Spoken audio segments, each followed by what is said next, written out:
I'm Julie Bullitt. I've been a family therapist for over 30 years. I'm David Bullitt. I've been a divorce and family lawyer for more than 35 years. Together, we have been married for more than 37 years. In our professional practices, the two of us have been witnesses to individuals and families struggling with life's most difficult challenges. In this podcast, we will talk about the conversations we have had, The conversations we should have had. and those that every relationship needs to have in order to find success, happiness, and fulfillment. This is Conversations for Couples. The podcast.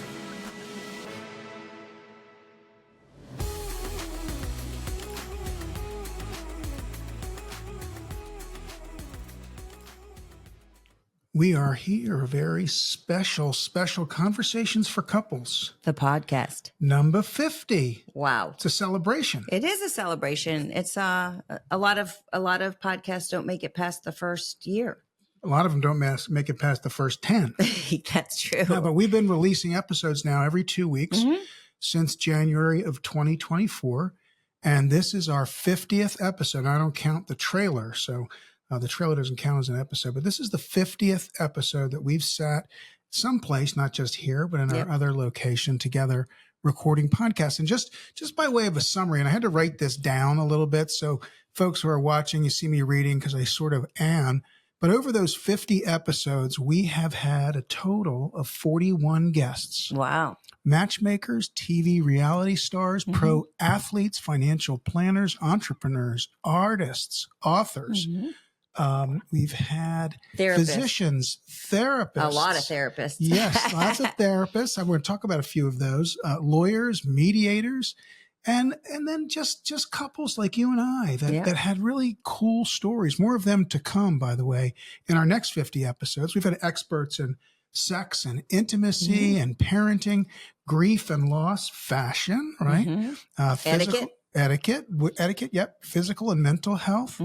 And interestingly enough, we've had people from all over the place. We've had guests from New York, Arkansas, California, Texas, Massachusetts, India. I was saving that for last. Yes.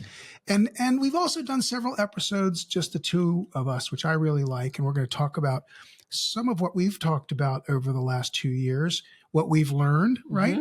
And what we've sort of enjoyed and how we hope to get better in the next 50. So let me, I've talked enough. Let's hear a little bit from you. Well, first of all, I want to just, show some gratitude for the people that have taken the time to listen. It's always really cool to meet people and hear from people that they have listened to our podcast or they really liked, a certain topic. So number one, thank you guys. Thank you for subscribing. Thank you for following. Thank you for, Listening. eating up our content. We love that. One of the things that I would say about me as a person is I am sort of an external learner, which means I learn from talking to people. Yeah. Okay. Versus reading or versus thinking about things. Like I don't internally figure out problems. I'm more of an external thinker, processor, problem solver. That's certainly true. So the podcast for me has been really amazing in a lot of ways because I feel like I've learned something from every single guest that has come on. And as a therapist, I feel like if you listen to someone's story, you're going to understand them and you can learn from them. And I get to do that every day in my practice, but it was a different kind of venue with the podcast and I really enjoyed it. And I learned a lot. Yeah, I did too. We've talked to so many people with so many different backgrounds and not just professions, but just, everyday folks. And I consider us in that category, and I mean, one of the couples that really I remember specifically were Tommy and Linda. They were early, Yes. and an interesting way to solve their problems, right? Absolutely. And that is, I took some notes. I know you're surprised about that. I am a little surprised you have notes. Yeah. I took some notes. I went through some of the episodes that really kind of struck me. And I would say that one of the things, as a couples therapist, I, for, 30 years in practice, always believed that you needed to emotionally be in a good place with your partner to want intimacy. And when we met with Tommy and Linda, they shed a light on a very different philosophy around that, which was that if things aren't good between the two of them, they go ahead and, have sex and things get better.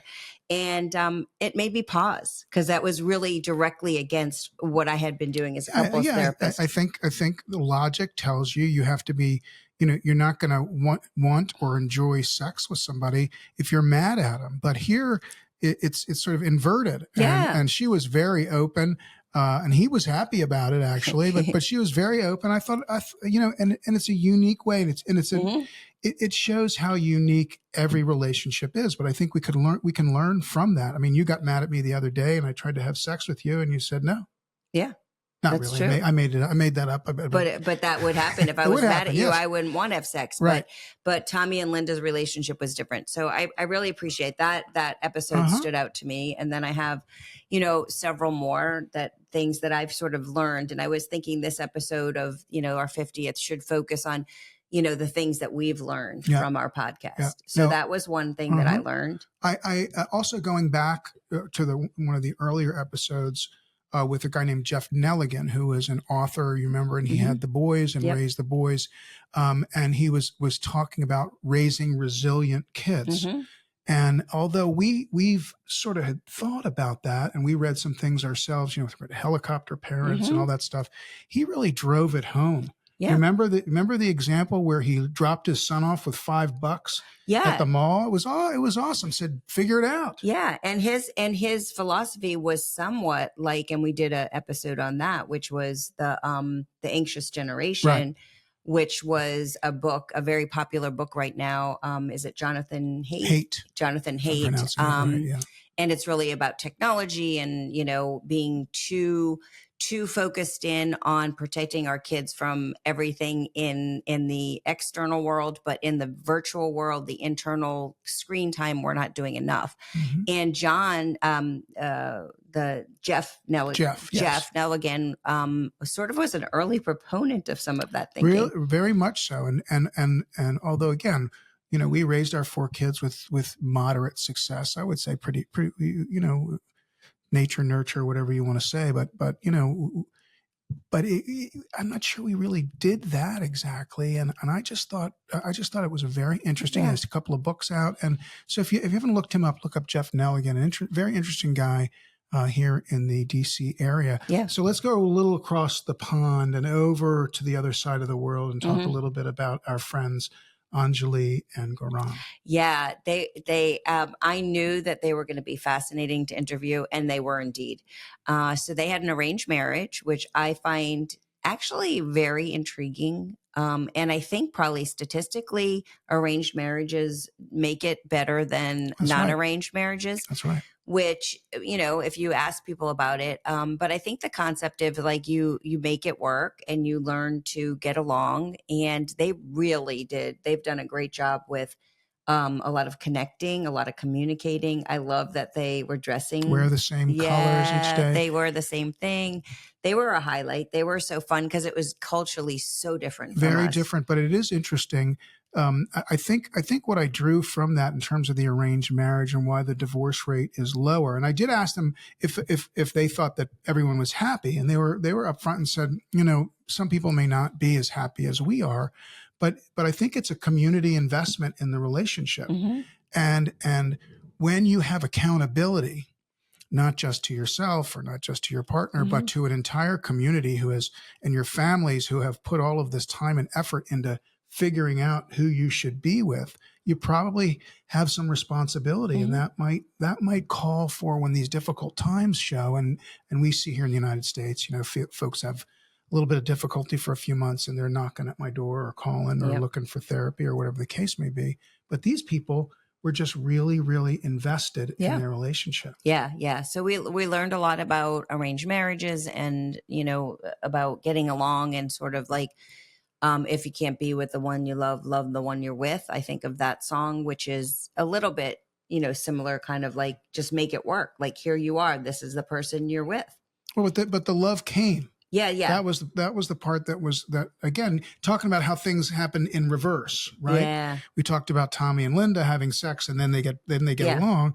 Now these folks were not in love. They Right. hardly knew each other, Yeah. right? They Yeah. spent a few afternoons together, something like that, no more than an hour or two before they Right. even got married. But the love grew Mm-hmm. after the marriage. Yeah. Which again is very contrary to what we think, how we think marriage should work, generally speaking, Yeah. here Absolutely. in the United States. Right? Yeah. Yeah. Very cool. So, yeah, those were definitely episodes that stood out. I wrote down a couple other ones. Well, first Sure. of all, I have to say some of the funnest episodes were, with our friend Joan Vassos, the Yeah. Golden Bachelor, the one that we did before we knew she was the Golden Bachelor. She was on the Golden Bachelorette, right? She was on the Golden Bachelor. She left and we interviewed her after that before she knew that she was going to be the next Golden Bachelorette. So that was a really cool interview. And then she came back and her and Chuck, with Chuck, the fiance. And those were super fun because those are like, fun stories and celebrity moments. And we love those. Yeah, I agree. And that's this part of the charm, folks, is dogs barking in the background here in case you heard one. But I agree with you. I thought they were both really good interviews. Personally, I really liked the first one with Joan. If you had said I can only listen to one or the other. Yeah, I did too. And that's not a knock against Chuck, but a knock against Chuck. I didn't mean to rhyme, but no, not at all. But I thought that Joan was very open both times. Mm-hmm. But the first time around, she had just left the show, and the show had finished up, and I just thought that her honesty and the depth of our conversation about her marriage, about her family, and how she was going to try to step toward the future, which was uplifting in a lot of ways. I enjoyed both of them. I really liked the first one. I agree with you. Yeah. I totally agree with you. Yeah. Well, Chuck let me down a little bit, to be honest with you, in that I thought that he was a whiskey drinker. It turned out he prefers wine. So we're not. That brings things down a step or two. Yeah, but that's okay. We'll let that pass. We'll forgive him. Yeah. So the other one that I wrote down that's sort of like a something that I really learned a lot was our episode with Susan Braxton, the sex expert. Braxton, was that her last name? Braxton. No. I don't know. Anyway, okay, go ahead. Susan somebody. Yeah. Maybe it was Bratton. Okay. Well, anyway, yes. Anyway, I remember Susan yes. was a terrific sex expert, and one of the things I learned from her was the sort of importance of like cultivating the moment, not just to like go in and have sex and expect intimacy to happen, but she really talked about like the yoni massage. Yoni. Hey Archie, you're kind of disrupting the podcast. Archie is looking out the window barking. Yes. I really enjoyed that, and we actually tried the yoni massage. We did, and it worked well for you. I really liked that yoni massage. Well, first of all, she's incredibly pretty, very, very sexy, and she talks about sex. So she, as soon as we started talking, she sort of had me, but I agree with you. There's a lot of very interesting stuff. Talked a lot about different products that she was aware of that would help people, between the sheets, so to speak. And she was just lovely, open, very factual. It wasn't smutty. It wasn't porny. No. It was really a great conversation. I agree with you. Yeah. And I would say if you want to spice things up in the bedroom, that's a great episode to listen to because she really gave a lot of, it was a little salesy in some ways, like some of the things that she wanted people to do. But, you can look up the products that she talked about. And I found it to be very helpful personally and professionally as a couples therapist and also someone in a relationship. Yeah. And folks, we will, the episodes that we refer to specifically in here, we'll make note in the show notes for if you're listening either on Apple and Spotify, you can scroll down to the show notes and look at those episodes directly. Now, let me talk a little bit about when I found myself in the middle of two therapists that had a little bit of a different perspective on things. Yeah. Right? Was that Jeff? That was Jeff also? That was Jonathan. Oh, Jonathan. It was a J. Yeah, that was Jonathan Van Vegan, Viegen. And we were struck by him because of his Instagram, all the stuff that he puts up on Instagram is a lot of him sort of fluffing his hair, and it looks a little fluffy. I use that word twice, but it really isn't. He has great messaging. He's a very interesting guy, but two very different approaches to treating folks and working with clients. Yeah. Yeah. I remember sort of like listening. It wasn't a standard, psychotherapist or couples therapist approach. It was very different. And I enjoyed it. I learned from other people. And, just like religions, I don't confess to know which is the best religion. And I really try to be open-minded and listen. And I would say the same thing as a, therapist that has a different perspective or a different technique. I feel like it's really important to be open-minded and listen. And I liked a lot of what Jonathan had to say, even though it's very different from the way I practice. Yeah, I was sort of mediating a therapy, not dispute, but certainly different perspective discussion. That time. There's Archie again. And so I do want to talk a little bit. I don't know if you had any more on your list. I think those were the highlights. I think those were the things that I put down as the ones that sort of stood out. I really enjoyed the other one that I really enjoyed, which was a recent one where we talked to the couple that met on the Appalachian Trail. Yeah, that was great. That was a really cool story. That was Annie and Jake, and they were really cool. And I can't wait I think we need to have them on again. Like after the wedding. After the wedding. Progress. Yeah. The longest first date ever was about a 6-month date. I think it was. Yeah. I think that was really cool. So honestly, like every single one of them, there were some that were harder than others. There was people that lost children. There was people that, have been through a lot of grief, loss, and trauma. And, a lot of them were harder than others.